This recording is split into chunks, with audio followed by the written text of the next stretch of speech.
Happy 40th anniversary to Sylvester Stallone's movie Cobra.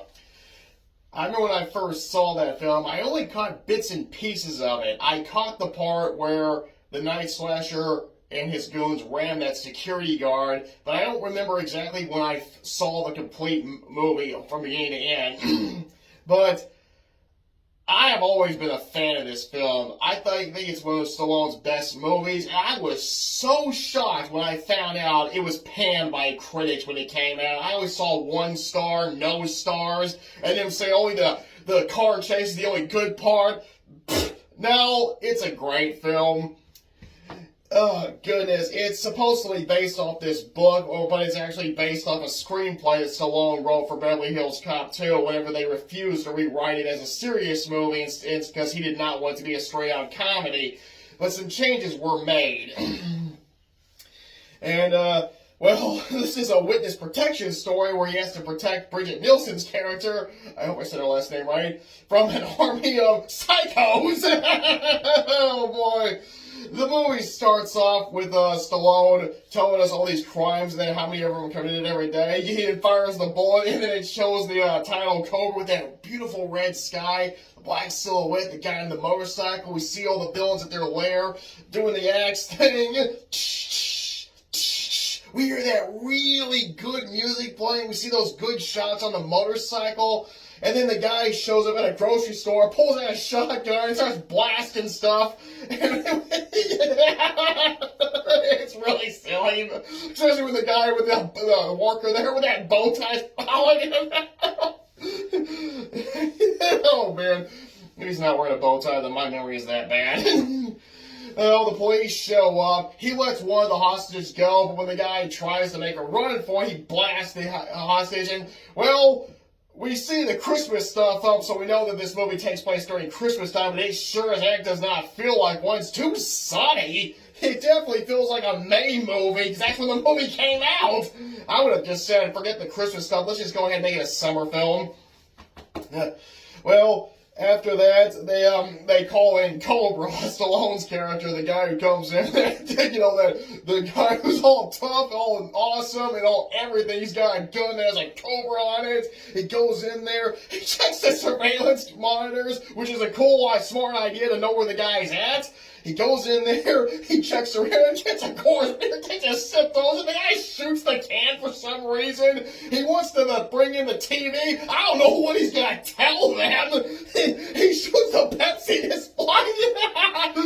And so while Cobra is announcing he wasted the kid, not going to waste you. He goes back.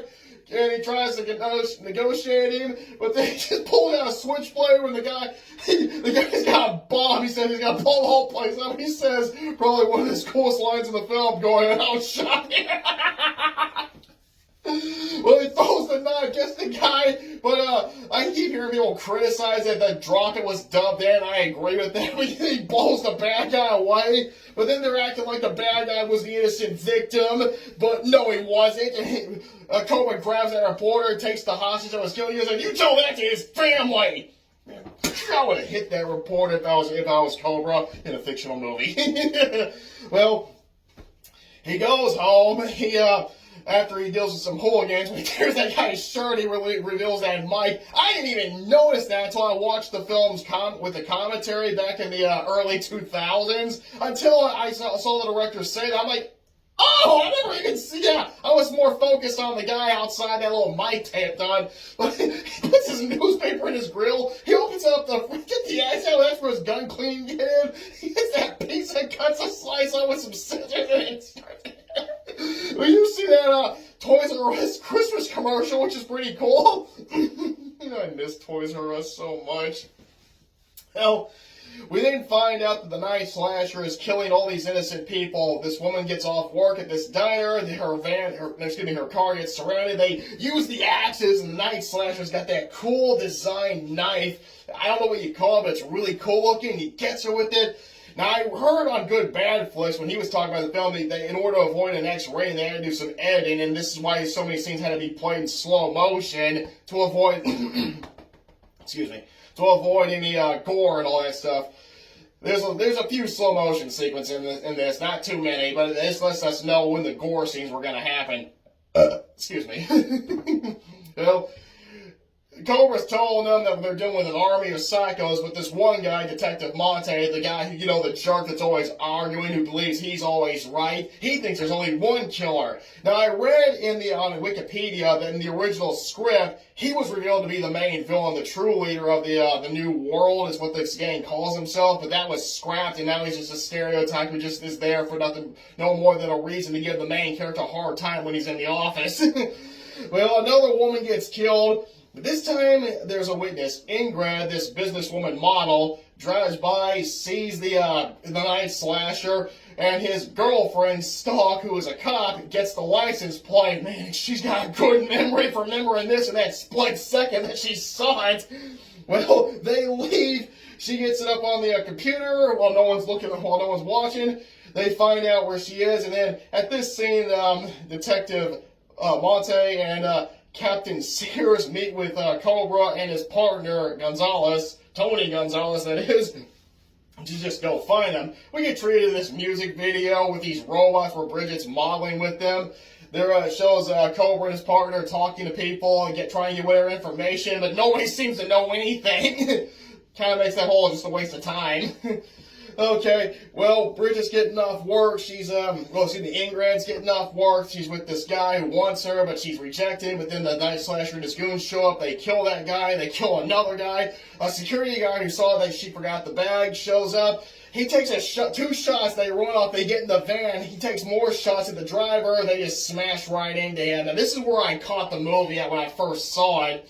And when I saw him with that mask on, I don't know why, but I was like, why does his face look like, well, he's wearing that, I'm guessing, pantyhose. So when I first saw it, I was like, why does his face look like that? Because I didn't notice that for a while. I'm like, oh, now I know what he's wearing. Okay. Well, she's now a true witness. They get a sketch of him that looks like a Looney Tune villain, especially the dead-end kid, a relative of the dead-end kid from Easter eggs. What an Easter egg? What an Easter egg? Oh, boy. Well, the girlfriend tells the night slasher that where she's at, I can get her, she's mine. He's sharpening his knife and he cuts himself just to show how tough he is. Well, he goes after her, kills the janitor that's smaller than him, and yet his small clothes fit him like a glove. He then kills a patient, then a nurse, and then when he goes to her room, he got pretty hair. He then stabs the bed without even checking to see if she was in it. She was in a bathroom.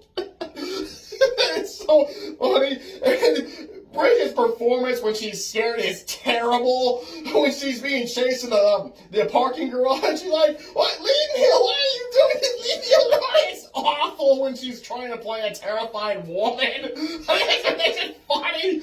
Well, while this is going on, Cobra is being attacked at his home by three goons. First, two of them jump in. One of them knocks over that grill that must have had, I don't know if the newspaper was still in there. Then another one shoots through this area. And he kills the two. He kills one, shoots at the other one, but that one runs away. Then that one pulls out. I'm like, why did you use that in the first place, you idiot? When he gets shot, does the old fall off the fire escape stairs, and then to his death. I'm pretty sure he was already dead before he fell. And when he rushes out to get there, well, Ingrid uses common sense and turns on the fire alarm, and first the hallway is literally dim. As soon as she turns it on, everybody is coming out. Did no one hear him? When he was trying to get that door open, no one heard it, but they definitely heard that fire alarm. Well, he just vanishes, and then they they get ready to take her out of, I'm guessing out of state. The night slasher tries again. First, they ram Gonzalez and Stalk, who is the crooked cop that's the night slasher's girlfriend. They ram them to get them out, and then whenever they ram them, Cobra's like, "Where's Gonzalez?" Night slasher comes driving by, and he takes aim, and boom, boom, takes out the headlights on the car for bonus points instead of shooting at a target. Oh, it's fun. That's really fun. And they get into a high-speed chase. They're driving and driving. The truck behind them is trying to shoot them, keeps missing, but when he finally does hit them, Cobra does this turn, gets that machine that makes that really cool sound whenever it fires. He blows that truck up, turns around, and turns all the way back around, then goes after the Night Slasher. He's like, they're shooting. He sees two fuel trucks, boom, boom. Oh man, it's awesome. Cobra just drives through it without any trouble, which means he blew them up for nothing, just to have a cool special effect. Well, Cobra turns on the nitro, goes over 110, yet the Night Slasher's car is still able to stay ahead of him, and they do that thing where you see in chases where the cars are jumping up on those bridges, and they go up and then down hills. I'm guessing, okay, it's like boom, boom. But eventually he crashes into a boat, and when I watch Good Bathless, he pointed out the Night Slasher's car was already crashed into it, but right when Cobra's car crashes into it, you didn't see them drive off, so his car teleported there and then teleport away. Oh man. Well, they now have that big fight. We're dealing with an army of psychos. No, we're not. We're dealing with only one. How many people are going to have already died? Why don't you let her live? He's a psycho. Then, of course, we got to have that argument. Well, they go to this new location. Sears is with them. No, stop. Okay. They go in. They check in. The whole army's coming. Stock is making calls to let her boyfriend know where they're at. And then when morning comes, then we get this cool shootout with them. He's like taking them out like it's a light gun game. Boom, boom, boom, boom, boom. They're falling off those motorcycles. Gonzalez gets some of them. And then when they finally pulls out the machine gun, Ingrid looks up and sees one. He sat down in his shotgun, is looking down through the ceiling window. He's like, what was going on? And Cobra is like, oh! And then he moves in the closet because he predicted one was going to shoot through the door. Well, they start the rooms that they are on fire. Gonzalez jumps out, gets shot. And then Cobra finally uses a grenade. He didn't really need to, but we gotta get that explosion with the motorcycle flying out with the guy. They have no choice but to leave, but Gonzalez survives. And then whenever they're go driving away, he's in the back of that truck, taking them out like it's still like. And whenever they're shooting at the cabins, you see that one motorcycle with that woman with him that keeps doing this. It focuses a lot on her, but whenever you see Cobra turn and shoot like this, she falls off, letting you know that she's not going to be anything special. She's just a regular dude. He's taking him out. One gets on board, grabs him, he cuts the Ingrid driving. Then he comes back and Cobra's already got him off and throws him over the top. He gets run over. It's, like, get your ass off me. Pardon the language. They go through this barricade made of all these broken cars. The truck finally gets out of commission. Cobra falls off, doesn't tumble, gets back up without any damage, taking them out like that light gun in that light gun way. Then they go through the orange field, and he uses another grenade when he didn't need to, but we gotta get that explosion. He takes out two more, and then they run to the steel mill. Stock follows Ingrid in it, shoots the security guard, which causes it to turn on. Why don't you shoot your target too? She was right there when you're the guy, yet you aim for him instead? Idiot!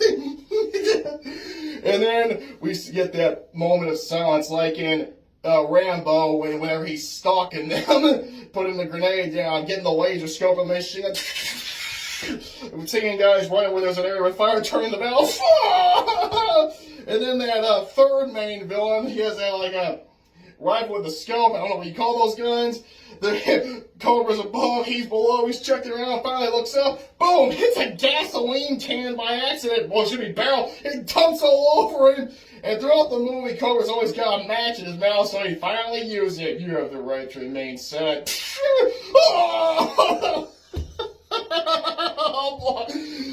Well, he gets stalked, only injures her. He confronts the Night Stalker. He gets him to use up one shell, then he gets him to use up the other shell because he got that sawed-off double-barrel shotgun. And he actually kills his girlfriend when Cobra gets her in the way.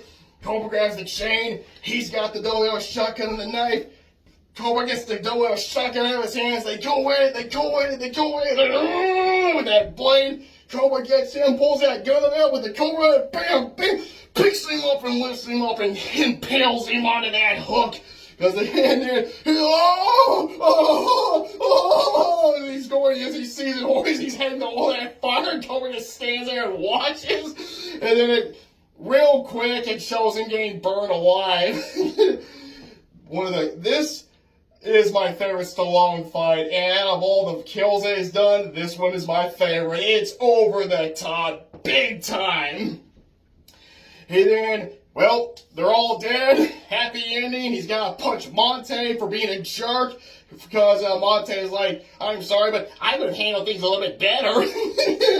And then they ride off into the sunset with a song playing that does not fit this movie. My brother has always trashed the end song. I think a lot of people have as well.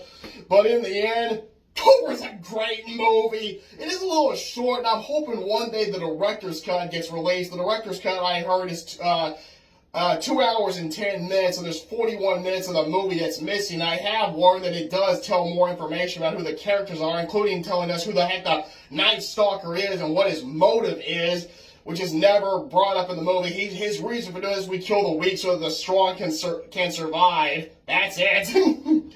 But it's still... I love the film, and if you haven't seen it, check it out. It is a cool 1986 movie. It's got that good 1986 feel, and if you love the 80s and you want to see awesome action films from the 80s, then Cobra is for you. And once again, to everybody who made that film, happy 40th anniversary. There's supposedly a remake in '95 called Fair Game with Adam Baldwin and Sidney Crawford. It sucks.